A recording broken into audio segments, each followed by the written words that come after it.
qu'on va commencer par faire, on va couper tout le code qu'on a ici dans notre index.php pour le mettre dans un nouveau fichier que je vais appeler inscription.php. Ce sera un petit peu plus logique. Donc je vais l'appeler inscription.php. On clique sur entrée et l'autre, on n'en a plus besoin. Ce qu'on va ensuite faire, on va créer à nouveau un nouveau fichier, donc CTRL-N pour être plus rapide. Et ce qu'on va faire, on va ici supprimer tout ce qui est de la partie codage, enfin programmation PHP, à part la variable qui nous connecte à notre base de données, donc qui est juste ici. Ce que je vais maintenant faire, je vais l'enregistrer sous connexion.php. Donc je vais mettre ça voilà, en type de fichier PHP. Et ce que je vais faire, je vais supprimer l'index.php dont on n'aura plus besoin. Ensuite, le form ici, je vais le laisser parce qu'on aura besoin d'un formulaire. Mais ici, je vais écrire à la place connexion, à la place d'inscription. Et dans le formulaire, on va avoir besoin simplement de 3 entrées, donc plus besoin d'un tableau. Et je vais écrire ici, donc mes 3 entrées, ça va être input type égale texte. Un nom, on va lui mettre par exemple name égale pseudo connect. Donc moi je rajoute toujours connect simplement au cas où j'ai la même information, donc la variable post pseudo, à travers un autre formulaire, par exemple un formulaire de contact ou quelque chose du genre. Si on a par exemple, voilà comme sur mon site internet, un petit endroit pour se connecter en haut du site, sur la même page qu'avec d'autres formulaires, pour pas tout mélanger, je rajoute connect à la fin pour dire à quoi le pseudo correspond. Et ensuite on va rajouter un dernier petit truc, un placeholder avec marqué pseudo. Je vais pas mettre le pseudo, en fait je vais mettre le mail, vous allez comprendre pourquoi. Je vais écrire mail ici et la mail, voilà. Simplement parce que, alors là j'actualise, je vais sur connexion, simplement parce qu'on n'a pas empêché les doublons de pseudo dans le dernier tuto, même si je vous avais dit comment faire, mais on avait empêché les doublons d'email, donc on va rester sur la connexion à partir de l'email. Ensuite, on va rajouter, donc comme dit, j'entre pas plus dans les détails que ça, c'est juste pour vous montrer comment faire ça. Après, ce sera à vous d'approfondir. Si jamais il y a quelque chose que vous ne comprenez pas, bien sûr, n'hésitez pas, il y a l'espace commentaire qui est là pour ça. Ici, je vais mettre MDP Connect pour mot de passe, et ici, placeholder, mot de passe. Et une dernière entrée encore pour terminer. Hop, on met ça à la ligne. Voilà, comme ceci. Et ici, l'input, ce sera submit. Name, ce sera form connect, ou form connexion, voilà, c'est pareil. Et placeholder, il n'y en a pas, mais par contre, il y a value pour la valeur. Et je vais écrire simplement se connecter. J'actualise, on a bien nos 3 champs, donc c'est parfait. Maintenant, on n'a plus qu'à faire tout le traitement en PHP. Alors, on va commencer déjà par voir, en faisant à chaque fois des conditions. Ce sera une concaténation de conditions, un empilement de conditions si vous préférez, exactement comme ce qu'on avait pu faire ici avec l'espace inscription. Donc, if iset, et là je vais chercher la variable post connexion, donc form connexion, je l'ai ici, voilà. Si cette variable existe, alors on peut continuer. Donc on va renommer, on va créer d'autres variables avec par exemple pseudo connect, mail connect plutôt déjà pour commencer. Mail connect égale HTML special chars, donc je vous avais dit c'est simplement histoire de sécuriser la variable mail connect, donc là ça reste le même nom. Ensuite, on va avoir MDP Connect égale, cette fois-ci ce sera SHA1, donc c'est le type d'encodage, donc c'est très important d'utiliser le même que celui que vous avez utilisé plus tôt dans l'espace d'inscription, simplement parce que c'est ce qui va permettre de reconnaître le mot de passe. Donc on va mettre ici post et là MDP Connect. Et on en a fini avec les variables. Ce qu'on va maintenant faire, on va faire une autre condition. If is not empty, donc différent de empty, un petit point d'exclamation avant empty pour dire que c'est pas vide. Mail connect, and toujours is not empty, et cette fois-ci ce sera MDP connect. Si cette condition est respectée, on peut bien évidemment continuer. Donc on va laisser ça, on va mettre un petit else juste en dessous pour dire sinon la variable erreur sera égale à tous les champs doivent être complétés. Voilà, simplement. Un petit point virgule, là j'actualise, et si je mets par exemple 0 ici, voilà, ou je mets carrément rien, se connecter, ça me dit tous les champs doivent être complétés. Si je mets quelque chose et je mets se connecter, voilà, si je mets ça et ça, si je clique à nouveau sur se connecter, ça me dit bien que tous les champs doivent être connectés. Simplement parce que tous les deux sont vides. On pourrait faire d'autres vérifications en disant par exemple si celui-ci n'est pas rempli ou celui-ci n'est pas rempli, voilà par exemple, hop, là je clique sur se connecter, bon là ça me met rien, par contre si j'en active, alors non, même si j'en active pas un des deux, ça me le met pas, je vais laisser le AND, mais on pourrait mettre d'autres conditions, d'autres enchaînements de conditions qui nous permettraient de voir si seulement un des deux champs est connecté, etc. C'est un peu long à faire et on va pas s'attarder trop là-dessus. Donc, notre erreur là, elle s'affiche parce qu'on a gardé le même code qu'avant, avec la variable qui s'appelle toujours erreur, et on va continuer. Donc ce qu'on va faire, vu que toutes les deux variables existent une fois qu'on est ici, enfin vu qu'aucune des deux n'est vide en tout cas, on va vérifier si l'utilisateur existe bien. Donc on va faire req_user, donc une requête sur l'utilisateur. On applique donc à la base de données une requête préparée, dans laquelle on va dire select all from, donc all l'étoile, from membre, where, et ici ce sera where mail égale point d'interrogation, and, ce sera mot de passe, donc mot de passe égale point d'interrogation. Et ici on va venir exécuter la requête, donc req_user execute, et ce sera avec des arrays, donc des tableaux. Et ce qu'on va mettre dedans, ça va être d'abord, on a d'abord demandé le mail, ici le mail, donc notre variable qui contient le mail, c'est mail connect, et ensuite la variable qui contient le mot de passe, c'est mdp connect. On continue, on va simplement faire une petite nouvelle variable qui va s'appeler userExist, égale, et je vais faire un row count. Donc qu'est-ce que c'est qu'un row count? C'est une petite fonction qui va vous permettre de compter le nombre de colonnes, simplement, enfin de rangées plutôt. Row veut dire rangée, count simplement compter, donc ça va compter le nombre de rangées qui existent avec les informations qu'a saisi l'utilisateur. Vu qu'on a bien mis AND ici et pas OR pour qu'il y ait bien mail et mot de passe qui correspondent. Donc ce qu'on va faire, une nouvelle condition, ça va être if userExist égale 1, alors on peut continuer, et sinon, else, on va écrire erreur, donc je vais le mettre ici, erreur égale, hop, mauvais identifiant, mauvais mail ou mot de passe, je vais simplement mettre ça comme ça, ou mot de passe, et on va continuer notre programme ici. Donc je vais vous montrer ce que ça donne, j'actualise la page, voilà, je vais mettre par exemple mail, salut, et mot de passe 1, 2, 3, se connecter. Alors attendez voir, variable BB, ouais, j'ai mis variable BBD au lieu de BDD. Je renvoie le formulaire, voilà, ça me dit mauvais mail ou mot de passe. Je peux recommencer, hein, ça ne trouvera pas, voilà, parce que l'utilisateur n'existe pas. Par contre, si j'écris bien primefxtuto@gmail.com et que je mets 1, 2, 3, 4, c'était le mot de passe que j'avais choisi ici, se connecter, ça continue, voilà, ça ne m'affiche plus rien parce qu'on est arrivé dans cette boucle. Donc on va continuer, donc il y a juste un truc que j'ai pas fait, j'ai mis texte ici, on va mettre email histoire de sécuriser ça un petit peu plus pour qu'ici je ne puisse pas mettre d'autres données. Par exemple, si j'écris ça, ça me le met en rouge parce qu'il faut mettre un email valide. Voilà, ça vous l'affiche, veuillez saisir une adresse courriel valide. Donc on va continuer, donc là on pourrait bien sûr faire un filter validate mail, ce serait même recommandé de le faire ici comme je l'avais montré dans le précédent tuto, mais comme dit voilà c'est juste l'espace connexion, à la limite on n'est pas obligé, quoique, on n'est pas obligé de le faire en fait parce que le mail, qu'il soit valide ou non, de toute façon ça ira pas chercher l'utilisateur si le mail n'est pas valide. Après c'est à vous de voir selon à quel point vous voulez sécuriser votre site, voilà si c'est un truc ultra confidentiel, bon pourquoi pas, voilà vous pouvez le faire, libre à vous de choisir de le faire ou non. On va continuer, cette fois-ci on va mettre userInfo, donc une nouvelle variable, dans laquelle on va mettre un fetch de notre variable qu'on avait tout à l'heure, req_user, celle-ci. On va faire un petit fetch, et on va recevoir les informations. Donc on va les mettre dans des variables de session. Session, par exemple, session ID égale userInfo ID, donc l'idée plutôt. Session pseudo égale userInfo pseudo. Et on va faire encore ça pour une dernière fois avec le mail. Donc la variable de session mail va être égale à userInfo mail, simplement. Donc on fait ça comme ça. Ici il faut bien sûr pour utiliser les variables de session que ma session soit démarrée. Donc faites attention à ne pas laisser d'espace avant le début du fichier, ça pourrait créer des erreurs. Rien que de faire ça, ça pourrait créer une erreur. Donc après l'ouverture de votre balise PHP, mettez directement session start, donc session-du-bas start. Rien entre parenthèses, point virgule, et là nos sessions, nos variables de session sont utilisables. Et je vais faire une dernière chose qui va être un header location, donc location comme ceci, 2 points, et je vais écrire profil.php, et je vais lui appliquer une petite variable supplémentaire, une variable qui va transiter à travers l'URL, point d'interrogation, id égale, et là je vais mettre un petit point pour séparer, et session ID. Voilà, histoire de rediriger vers le profil de la personne. Je vais vous montrer tout de suite comment ça marche vu que c'est là que commence réellement ce tuto.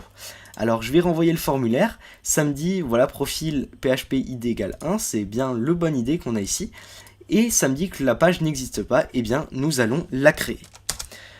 CTRL-C de tout le code qu'on a ici, CTRL-N pour créer un nouveau fichier, et CTRL-S pour enregistrer. On va créer ça, on va enregistrer ça sous profil.php, donc je vais venir ici, voilà, all files, et je vais mettre .php. Si on actualise, ça nous trouve le profil, sauf que ça nous met toujours l'espace connexion. Donc on va à nouveau supprimer tout ce qu'on a ici. Voilà, toute la partie PHP. On va laisser le session start qui est obligatoire en fait, hein, si on veut pouvoir récupérer les variables de session qu'on a entrées ici. Et on va remplacer ici connexion par profil simplement. Et ici, ce qu'on va mettre, on va pas mettre de formulaire. On va mettre, je vais écrire ici profil 2. Ici, il n'y a pas d'information pour l'instant, donc je vais mettre quelques petits points. Ici, on va pouvoir mettre pseudo, on va mettre pseudo égal, 3 petits points. Ensuite, on va mettre un BR, un saut de ligne, mail égal, 3 petits points. Et on va actualiser la page. Donc là on a ça, c'est pas très beau, et ce qu'on va faire nous c'est une petite requête, histoire de trouver le profil de l'id, le profil de la personne dont l'id est égal à 1. On aurait bien sûr pu faire transiter le pseudo, donc mettre par exemple point d'interrogation pseudo égal, c'est comme ça que ça marche sur mon site, mais simplement ici je vous ai pas montré comment vraiment sécuriser à 200% le pseudo, bon, pour qu'il n'y ait par exemple pas d'espace, pas de point d'exclamation, pas de caractères spéciaux dedans, donc on va rester sur l'id qui marche très bien. Ce qu'on va faire ici, on va faire un petit if et on va vérifier si la variable getID existe bien. Donc si elle existe, on peut continuer. Donc on va mettre ça comme ça et on va venir terminer tout à la fin du code. Donc par exemple ici, on va rajouter des balises PHP. On va venir fermer l'accolade et on va se mettre un else. On pourrait mettre else header et rediriger l'utilisateur vers une autre page, mais je vais pas le mettre, je vais simplement rien mettre du tout en fait. Ça ne va rien afficher si la variable n'existe pas. Donc j'actualise, si la variable ici n'existe pas, voilà, ça ne m'affiche rien. Et à partir du moment où ma variable id existe, ça m'affiche quelque chose même si elle ne contient absolument rien. Ce qu'il faut que je vois maintenant, c'est si la variable est supérieure à 1, donc un getID supérieur à 0 plutôt, vu qu'on n'a pas d'id 0, hein, ça n'existe pas. Donc si la variable est supérieure à 0, par exemple si ici je mets 0, ça ne me trouve rien, si je ne mets rien, ça ne me trouve rien non plus. Donc il faut que ce soit par exemple 5, ça me met également la page. Et une dernière chose, voilà, une fois qu'on entre dans la boucle, on va dire par exemple, on va créer une variable getID en un seul mot, égale, et ce sera intval de getID.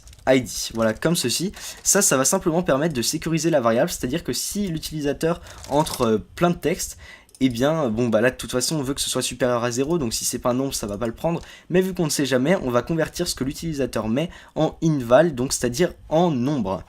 On va revenir sur 1, et ce qu'on va faire ici, ça va être une simple petite requête, donc on va dire rec user égale, et ce que je vais mettre, ça va être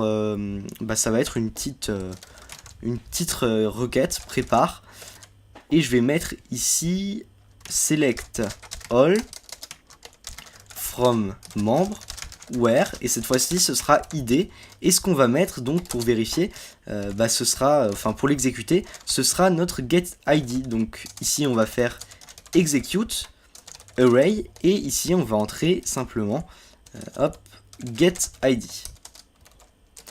Une fois qu'on a fait ça, pour continuer, on va passer à l'affichage des données. Donc on va mettre à nouveau user info, voilà, comme tout à l'heure. User info égale recuser fetch, voilà, histoire d'aller chercher les informations. Et ce que je vais mettre ici, eh bien ça va simplement être, ici je vais mettre php echo, et je vais mettre user info, entre crochets et entre guillemets, ça va être le pseudo. Et on va faire un petit peu pareil pour le reste, donc c'est-à-dire que dans pseudo à côté, là ça va être exactement la même chose. Et ici ça va être presque pareil, sauf qu'on va pas afficher le pseudo, mais le mail. J'actualise et ça nous met bien profil de PrimeFX, pseudo PrimeFX, mail PrimeFX, tuto@gmail.com. Et si je mets par exemple id égale 2, ça nous met PrimeFX tuto avec un S, vu que c'est la personne qu'on avait créée tout à l'heure. Je vais remettre ça en petit, excusez-moi. Voilà, une fois qu'on a fait ça, je vais vous montrer comment afficher quelque chose d'unique au propriétaire de son profil, à la personne qui est connectée, on va dire. Donc pour ça, on va faire un petit test tout bête. On va dire par exemple, donc ça je peux l'enlever là, i7 erreur. Je vais enlever ça. Et ce que je vais faire un petit test. Je vais dire if user info id est égal à ça va être session, donc session id. Dans ce cas-là, on va afficher par exemple, je sais pas, on pourrait afficher éditer mon profil, donc un petit lien href, voilà, éditer mon profil. Simplement comme ça. Là, je vais rajouter un petit BR juste avant. J'actualise, là ça me met bien le lien éditer mon profil, donc ça fait rien si je clique dessus. Et si je mets id égale 2, ça ne me l'affiche plus vu que ce n'est plus mon profil. Vu que la session id, donc mon id de session, n'est plus égale à l'utilisateur, enfin simplement aux données, à l'id qu'on va récupérer de user info, donc de notre base de données qui se trouve ici. Si vous avez des questions, bien sûr, n'hésitez pas à me les poser en commentaire. Hein. Bien sûr, j'y répondrai parce que c'est vrai que je vais assez vite. J'essaie d'expliquer sans trop détailler, mais j'espère que vous comprenez. Voilà, c'est vraiment de la pure algorithmie. Ce qu'on va continuer à faire, là, bien sûr, on pourrait rajouter un petit i7 de session idée, simplement parce que si les personnes peuvent visiter le profil de quelqu'un sans être connecté, eh bien il vaut mieux l'avoir set. Je vais vous montrer comment faire une dernière petite page de déconnexion. Donc je vais mettre ici, voilà, toujours dans le même onglet, je vais mettre se déconnecter et je vais rajouter ici dans le ahref, je vais rajouter déconnexion.php et on va créer tout de suite une nouvelle petite page. Donc vous allez voir, c'est très simple, juste php, voilà, on va appeler ça déconnexion.php et entre, vous allez voir, c'est vraiment tout bête ce qu'on va faire. On va mettre ici session start, donc ça peut paraître bizarre vu que le but c'est de détruire la session, mais il faut mettre quand même un session start, voilà, au début de la session, session start plutôt avec l'accent. Ensuite on va vider toutes les variables de session, donc tirer du bas session égale array, simplement avec rien à l'intérieur, histoire de dire que c'est complètement vide. Et ensuite on va rajouter session-du-bas destroy, rien entre les parenthèses, point virgule, et ici on peut renvoyer l'utilisateur, par exemple header, on va mettre ici location de point et connexion.php, histoire de dire que l'utilisateur a bien été déconnecté. Donc j'actualise, ici il faut que j'aille sur mon idée à moi. Donc là je suis bon. Alors attendez voir, je vais retourner sur la page de connexion, ça a dû me déconnecter. Je vais mettre ici mail PrimeFX tuto, mot de passe 1, 2, 3, 4. Je suis sur mon profil, donc il doit y avoir une petite erreur. Voilà, c'est session avec 2 S, j'ai oublié un petit S. Hop, si ça veut pas me le mettre, S, voilà. Ici je peux faire éditer mon profil ou me déconnecter. Si je me déconnecte, ça me redirige bien vers connexion.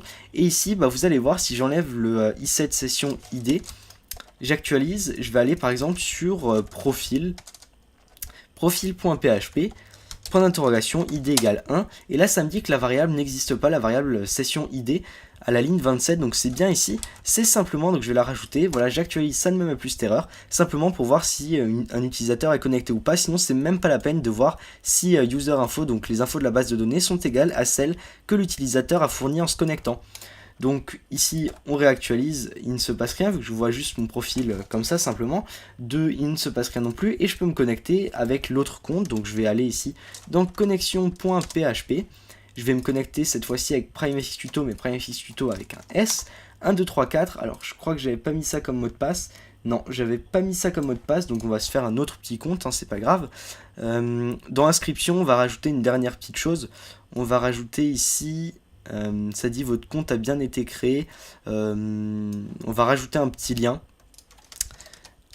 à href égale pour annuler les doubles guillemets, je dois mettre un slash avant à href. Voilà, ici je vais mettre connexion.php et ici je vais mettre me connecter et je vais fermer le lien comme ceci. Donc là on va venir sur l'espace d'inscription.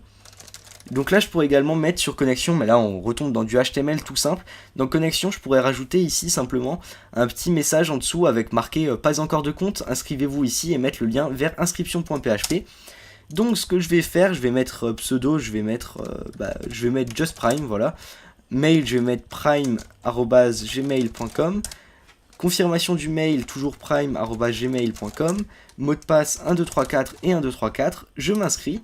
Et là, ça me met votre compte a bien été créé, me connecter. Si je clique dessus, ça me propose de me connecter. Je vais mettre prime@gmail.co, 1234.